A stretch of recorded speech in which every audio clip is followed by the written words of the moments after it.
નમસ્કાર, star India TV ન્યૂઝમાં આપનું હાર્દિક સ્વાગત છે। આપ જોઈ રહ્યા છો સ્ટાર ઇન્ડિયા ટીવી ન્યૂઝ, સત્યની વાતે સત્યની સાથે।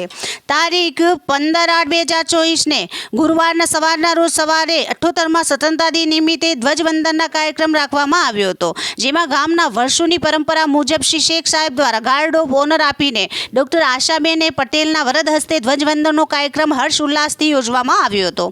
દુધિયા ગામના સરપંચ શ્રી કનુભાઈ પ્રજાપતિ, સભ્યશ્રીઓ તથા ગામના અગ્રણીઓ ડૉક્ટર જશુભાઈ પટેલ, પ્રકાશભાઈ પટેલ તેમજ ગામના લોકો અને અત્રેના દવાખાનામાં ફરજ બજાવતા અધિક્ષક શ્રી ડૉક્ટર CM મચ્છાર, તબીબી અધિકારીઓ doctor GL Bariya, doctor Amit Kumar, R Ninama, doctor કથન બી નાયક તથા હોસ્પિટલના સ્ટાફગણ, પ્રાથમિક તેમજ માધ્યમિક શાળાના બાળકો હાજર રહી ધ્વજવંદનના કાર્યક્રમમાં ઉત્સાહભેર ભાગ લીધો હતો। Star India TV news Fatepura reporter Azadesh Mansuri, જિલ્લા દાહોદ।